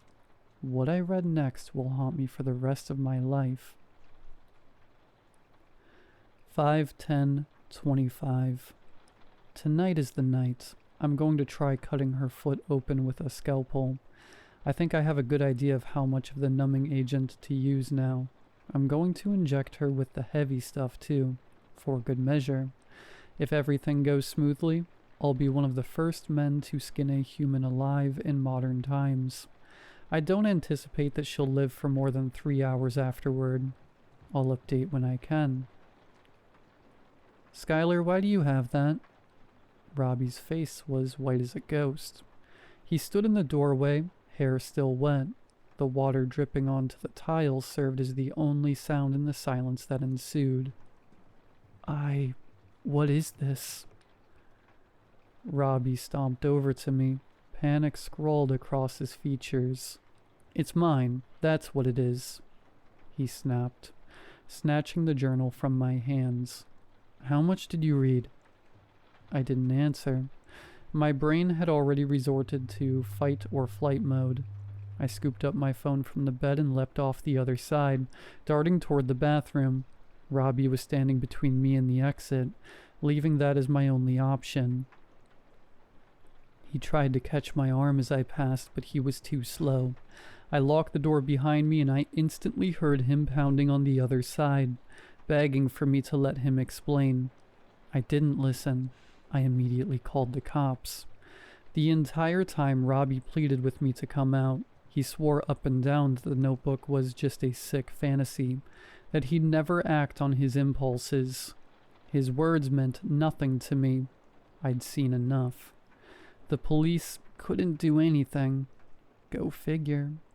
Robbie would have needed to hurt me for them to take action, and the chances of getting him thrown in the slammer for biting my foot a few nights prior were practically zero. So I did the only thing I could do. I left him, blocked his number, and tried to move on with my life the best I could. It wasn't easy, but after a month, I was starting to heal. Until I found a letter on my kitchen counter. I was petrified when I saw it lying there. No one else had access to my house. I had the only spare key, and I lived alone. With trembling hands, I picked up the note, fear raking at my insides.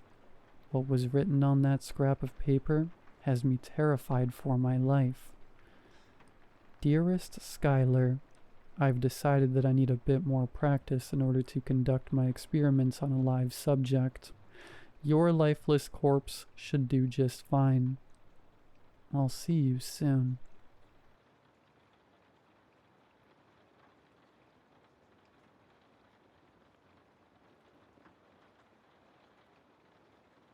It was late September when I had returned home. I had just come back from a summer camp that lasted 2 months.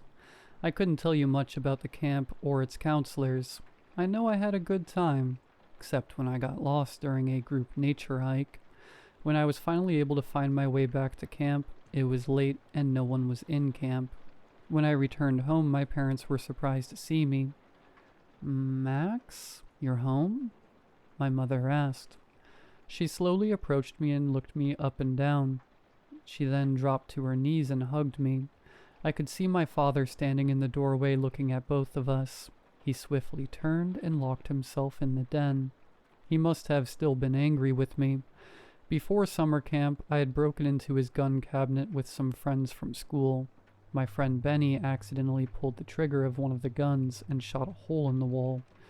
No one was hurt, but my friends scattered, leaving me with the smoking gun. When my dad found out what had happened, I got the lecture of a lifetime. "Do you have any idea how stupid that was? You're extremely lucky no one was hurt," he scolded. "I'd ground you, but I'm glad you'll be out of my sight for the next 2 months. He then kicked me out of the den and sent me to my room without dinner.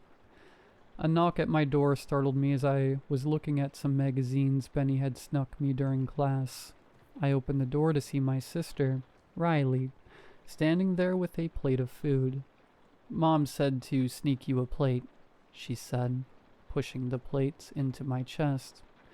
She was taller than me, but I would assume her big, colorful hair that reeked of hairspray helped to contribute to her height. I looked her up and down, seeing her wearing her jean jacket vest with her black Sabbath shirt underneath. Her neck was weighed down by the several necklaces she frequently wore. "Are you going out?" I had asked. "No, twerp. I just dressed this way and put on war paint before I go to La La Land," she sneered. "Do Mom and Dad know?" I asked, chewing through some broccoli. "They don't, and you better not tell them either," she whispered. "Or I'll tell Mom about your nudie mags, you little perv." She had me dead to rights. I nodded, agreeing to keep my mouth shut. Later that night, after my parents went to bed, I heard the window open from Riley's room. I went back to bed. The next morning I came down for breakfast. Pancakes, eggs, and bacon, a weekend staple for my family. My dad already sat at the table, coffee in front of him, his nose in the paper. He never said a word to anyone until his second cup of coffee, but today he was extra silent. Must still be angry with me. Riley didn't come down for breakfast. Normal for nights she sneaks out. "Are you excited about going to summer camp, sweetie?" my mom had asked. I nodded as I stuffed my face with bacon. "Will your friend Benny be there with us?" she asked, putting down a plate of food for my dad. "No, he ended up getting summer school," I said, looking back at my mom. I could hear my father scoff from behind his paper. He never liked Benny, said he was a bad influence. It wasn't until the early afternoon when Riley finally came downstairs, still wearing her black Sabbath shirt from last night. Her hair was a mess, and her makeup mostly cleaned off with the slightest hint of eyeliner. She shot me a look as she grabbed a plate covered in plastic wrap from inside the microwave. She then sat down next to me on the couch and watched cartoons with me. "What time are you supposed to be leaving?" she asked. I think 2 p.m., I answered, not entirely sure. "What's the name of the camp?" she asked. Camp Monetary, I think it's called," I answered. "Oh, that's in Sleepy Falls. I remember we went there once as a family vacation. You were like 2 years old when we went. It was a weird place," she said. "Weird how?" I questioned. "I don't know. I just remember something not right about the place. Maybe it was just because I was 7 at the time. The world seems a lot bigger and stranger when you're a kid. She laughed. You're still a kid? I quipped. Yeah, I graduate next year, and I'll likely be moving away for college. Mom will be devastated. Look out for her, okay? She said, ruffling up my brown curls with her fingers. I could smell the faint scent of cigarettes stained on her fingers. I tried cigarettes once with Benny. I felt like the inside of my throat was being punched by a fist that was on fire. It was about 2:14 p.m. when a bus pulled up to the house with Camp Monetary written on the side of it. I hugged my sister, and my mom kissed the top of my head. My dad was there to see me off, but he didn't say anything.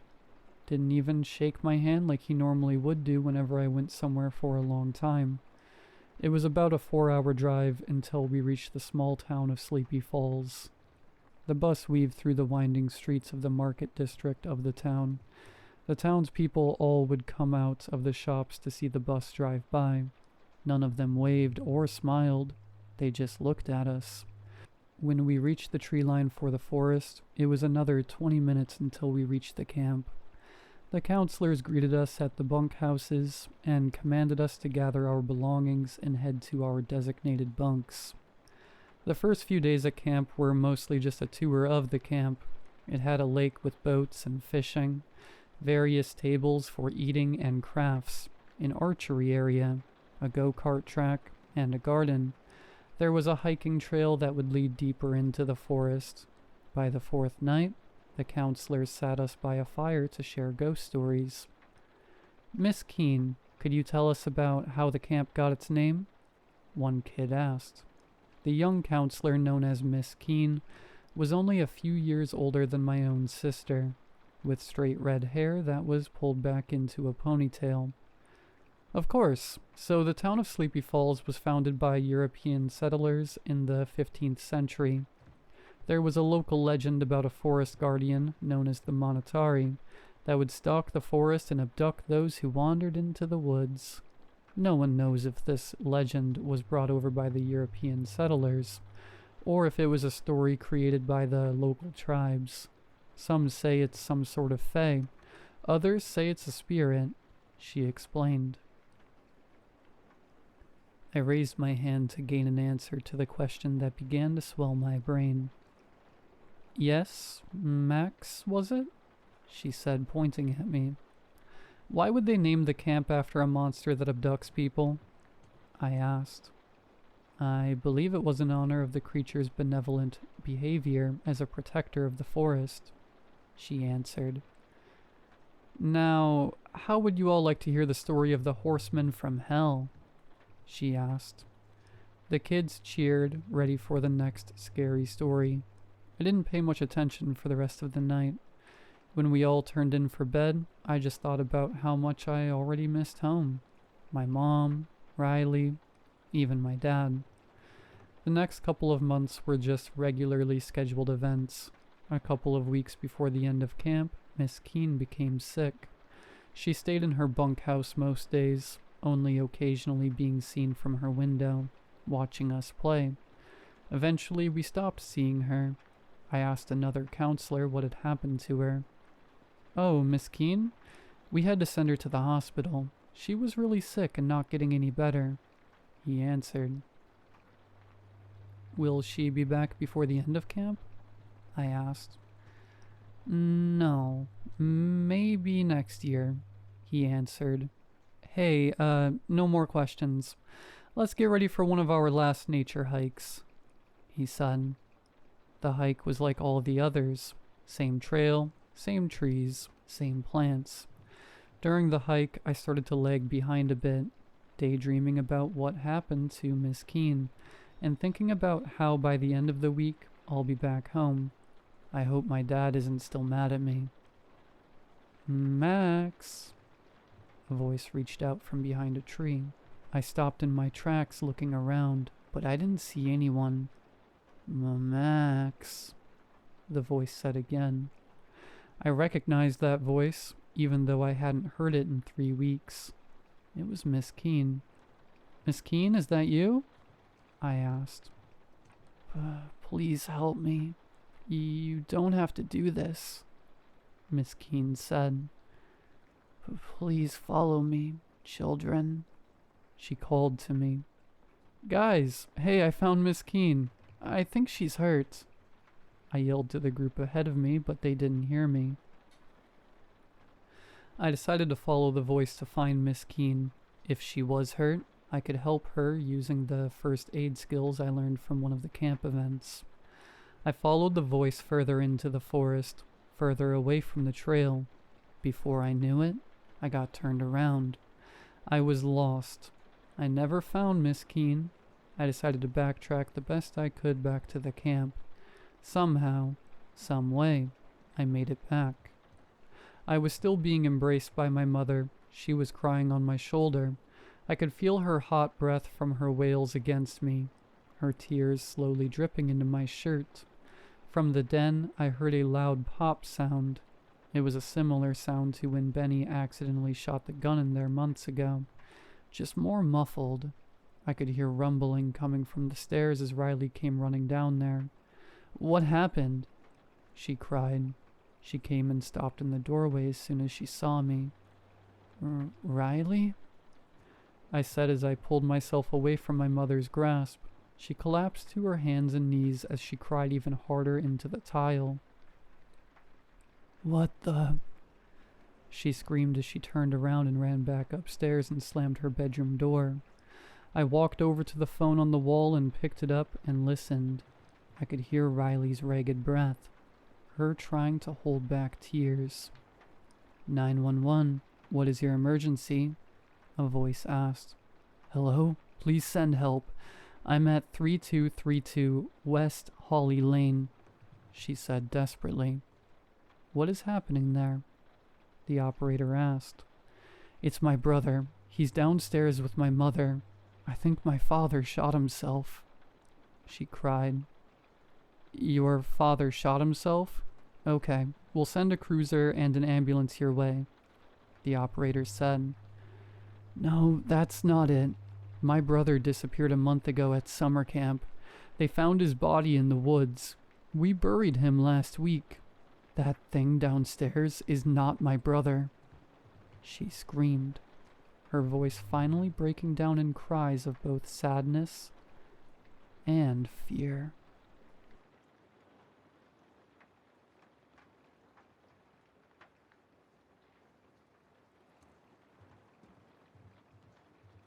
I didn't believe in any of it. Not really. Demons, rituals, salt circles, all that stuff just felt like folklore. Old cautionary tales wrapped in mystery. That's probably why we laughed when Dev pulled out that weird old book. It was Friday night. Me, Dev, Jay, and Alina were hanging out at Jay's house. His parents were away for the weekend, and we were deep into one of those nothing nights. Lazy, tired, half buzzed, half bored. Dev had been digging through a box of his dad's things in the basement when he found it. This heavy, leather-bound book with cracking edges and pages that looked like they'd been stained by time, or something else. The title said, The Lesser Key of Solomon. Most of it looked like junk, faded Latin, weird symbols, dramatic warnings, but Dev turned to one of the marked pages, finger-tapping an underlined name. Orobus, he said. Says here he tells the truth, protects people, one of the good ones. Jay laughed. A chill demon? You gotta be kidding me. Alina rolled her eyes, already over it. I don't know what made me say it.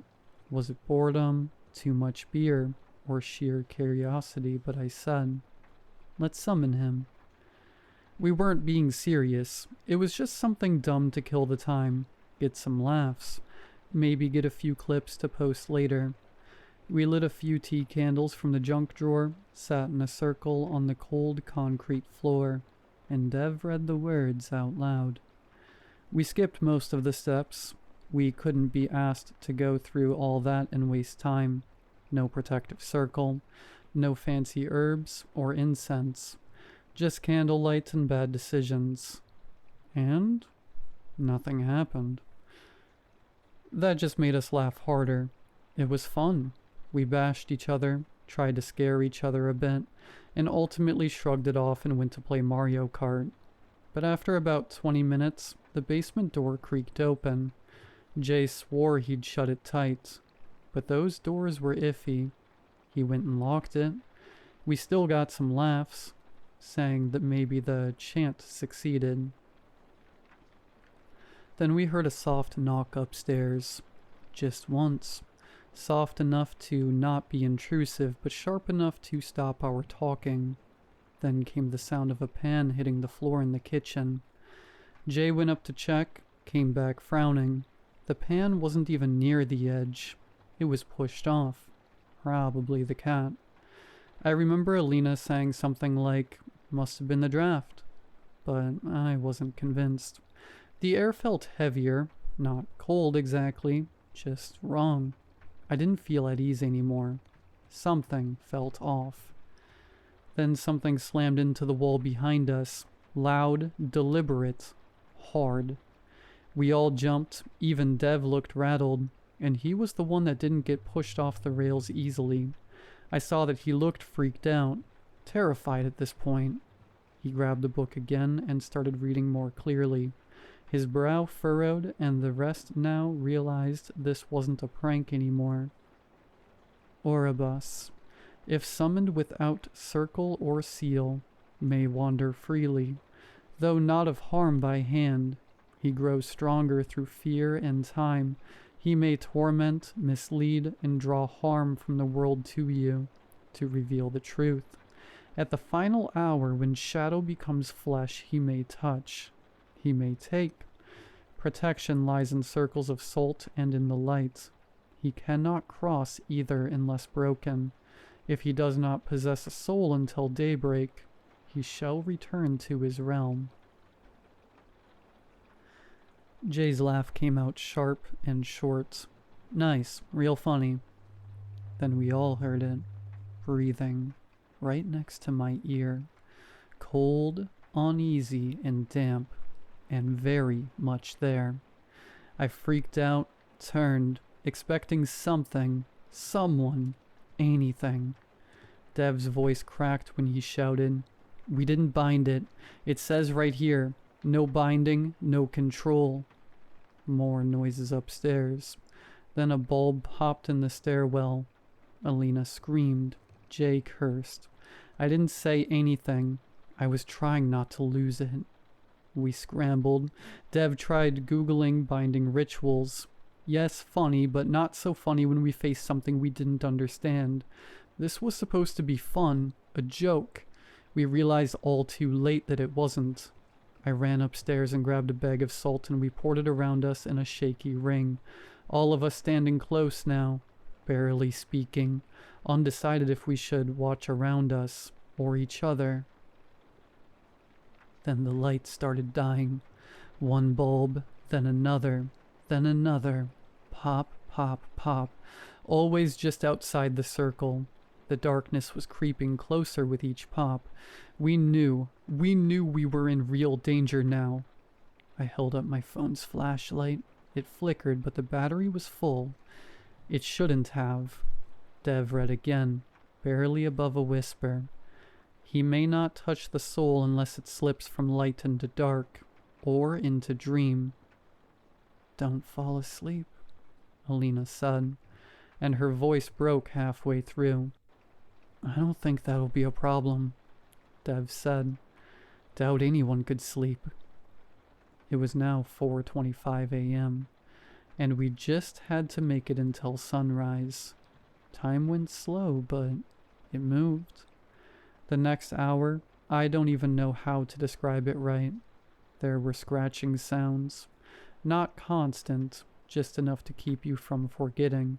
A chair skidded across the floor by itself. Something moved in the corner just outside the light, but when I looked, it wasn't there. Not gone, just wasn't. Then something happened that made us aware we were indeed not safe. the gas. It hit all at once, sharp, sour. Alina started coughing. The burner upstairs, someone had turned it on. But we'd all been downstairs. We didn't want to leave the salt circle, but we couldn't just sit there and let the house fill with gas. We decided to go up together slowly. One person always shining the light on the others, like kids playing flashlight tag in a haunted house. The burner was on full blast. The knob was gone, yanked off. Jay found the valve under the counter, turned it off with pliers. I took the handle, shoved it into my hoodie pocket. Then the phone lights flickered again. We ran like hell. We held a grip on each other, and we just ran. Back into the basement, into the salt. We didn't talk anymore. We just breathed, shaky and quiet. I remember looking out the small basement window and seeing the sky start to get that weird bluish gray. Just barely. Just enough to believe it might end. It might be over. Everything was silent. No more noise, no more draft. Nothing moved. Everything was peaceful. Just that nice warm feeling of first sun rays on the skin. That sunrise came slow. It always does when you're watching it. When it finally did, I felt like I'd been holding my breath for hours. Alina stood up, stiff. It's over, right? Dev was still sitting there. He hadn't said much in a while. Then suddenly he stood up. I'm going home, he said. What? No, wait, Dev. I'm tired, he said. I just want to sleep. He said something else under his breath. I didn't hear it, but Jay froze. What did you say? Dev looked confused. Nothing. Good night. We didn't follow. We started cleaning. We had a lot to clean. The mess, candles, broken lights, the salt circle. Just trying to return the room to something normal. Then Jay said quietly, The circle. We turned. He was just staring at the floor. There was a break. A line in the salt where someone had stepped in too fast. A single heel mark that had smeared the edge. A gap. And Dev had been sitting right near that spot. We just stared at it. Didn't speak. Didn't clean it. Didn't want to admit it was there. And Dev hasn't answered any of our calls since. We keep telling ourselves he just needed space. That he walked out that morning and went home. But none of us actually saw him leave. We just remember the sound of the door. And when I think back to that moment, I can't shake this feeling. What if Dev never made it out of that basement? What if we let something else walk away?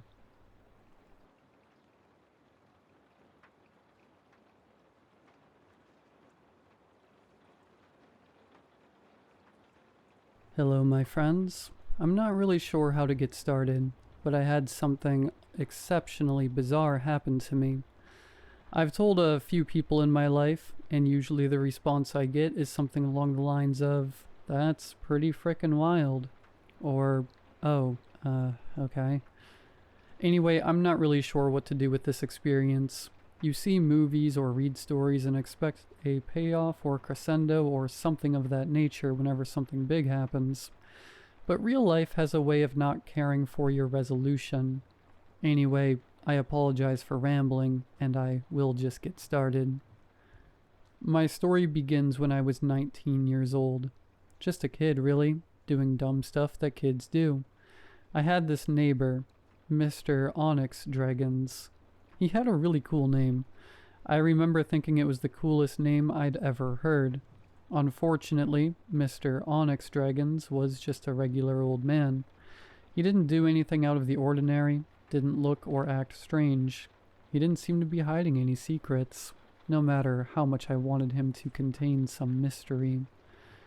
So when he passed away, it was just as uninteresting as he was. It was sad and unfortunate. He had gone to the hospital and had pneumonia and simply died. I learned about it from my dad, who knew him a bit better than I did. No cool death or anything else that I am shallow enough to imagine. I remember feeling really bad when I caught myself thinking, imagine having such a cool last name and utterly wasting it on being boring. It was a weird fixation, I know, and for what it's worth, I felt like a piece of crap for even thinking it. Months went by after his death, and I assumed that he would have just had someone come by to clean it out. Family or the government or whoever. But no one ever did. The house just sat there. The lawn remained maintained. Everything looked in order. I had no idea who was taking care of the house, but someone was. The strange thing, though, is that I never saw anybody there. Believe me, I kept an eye out for it, too.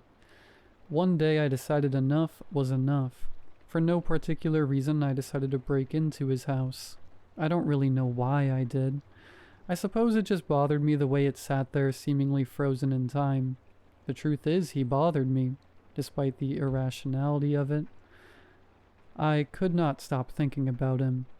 How is your name Stormhawk Umber Onyx Dragons, and you don't have any sort of interesting qualities to you?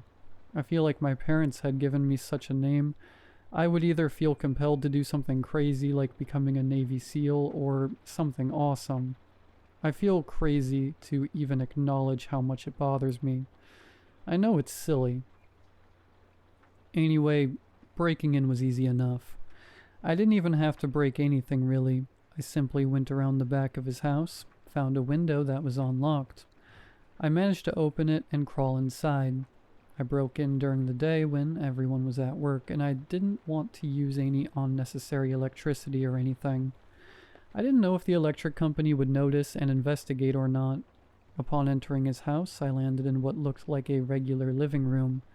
I got up and began looking around.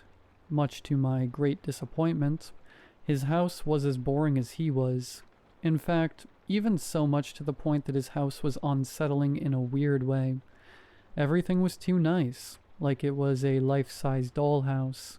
Everything looked like it was just a large toy version of whatever it was supposed to be. I approached the couch that I would have sworn was made of plastic by looking at it, but when I approached it and touched it, the strangest dissonance came over me. It was the most comfortable couch I'd ever felt in my life. Somehow the disconnect was enough to jar me, but not deter me. I began searching his drawers and whatnot, but strangely enough, everything was empty. No drawer or cabinet had a single thing. No dishware, no random odds and ends that seemed to pile up in drawers. All of the books were solid objects. They didn't even open. They were just decorations. I was so confused at what this was that I didn't even know how to feel. Creeped out? Interested? Even now I'm still not sure which. I thought maybe I should leave, but I also figured that I was just being paranoid. What in the world could plastic do to me? As I picked up one of the plastic books to return it to its spot, the strangest thing happened. It was so subtle I didn't even really register it at the time. I felt a sense of accomplishment, similar to when you finish reading a book. I caught myself thinking about the premise of The Old Man and the Sea, the struggle that ends in futility. But then I remembered. I'd never read that book. I shivered and shrugged it off. Probably just some lecture I had heard at school or something. After wandering around a bit more in this strange dollhouse, I made my way to the basement. Not sure what I was expecting to find, but I had a morbid curiosity. So I descended the stairs. When I reached the bottom, to my surprise, I found an elaborate mirror maze. A million me's reflected in every direction. As I was walking through the maze, I could not shake this overwhelming feeling of being watched, but every time I tried to look to where I felt the eyes, I'd see only an infinitude of myself peering back into me. To this day, I still get the chills thinking about that. However, after navigating for a while by tracking the floor, I managed to make it to the other side of the maze. What I found was odd, but at this point I wasn't surprised. It was one of those big doors on a submarine, the one with the spinny wheel. I opened it to see what was on the other side. I really wish I hadn't. Inside there was a massive, an impossibly large ballroom. It looked like it was from the 1950s, with posh design, velvet, and mahogany, I think. I'm not really familiar with the minutiae of fancy decor, but this was that, and then some. In the background, a phonograph playing music. It was scratchy and skipping every so often. It was the perfect blend of post-war hope and the decaying dread of a dream gone by. This isn't what unsettled me the most, though. On the floor through the ballroom, there were all of these metal tracks. They were all over the place. Upon the tracks, moving and zipping around, were all dressed mannequins, moving from here to there, an emulation of dancing and mingling, a frozen, mobile mimic of movement. There were easily 50 of them, all of them following the tracks in different ways to different points, like a bastardized recreation of a party by someone who had never met a human. In the middle of the hall there was a large table. I thought to leave, but upon turning around I saw the mirror maze, a legion of myself bidding me to stay where I am. I couldn't resist. When I looked back into the ballroom, I had found that just for a brief moment all of the mannequins had stopped, and all of their heads were turned to look at me, regardless of the position of their body, but just for a moment, soon after they began zipping back and forth. I made my way to the banquet table and saw a card that had a name on it. It was my name. I sat down at the head of the table. There was a platter in front of me. When I lifted it off, I was greeted by the ripe aroma of rotten meat and turned dairy. A large buffet of rot waiting to be eaten. I tried to get up, to recoil in disgust, but I couldn't. I don't know how I knew, but I knew the mannequins would never forgive me if I didn't partake. So I did. With one rotten bite I began, then another and another still, each bite seemingly restoring the food, undoing the rot. As I kept eating, I noticed more and more that the mannequins were no longer just mannequins. They were coming to life. I continued to eat my delicious meal. By the time I was nearly completed, I looked around to the men and women surrounding me, enjoying themselves at my party. Just as my plate ran out of food, a kind waiter approached me and asked politely, "Would you care for some more food, or perhaps a glass of wine?" I replied that I would like both, and the waiter replied with a smile, "Indeed, right away, Mr. Onyx Dragons." And I decided to dance.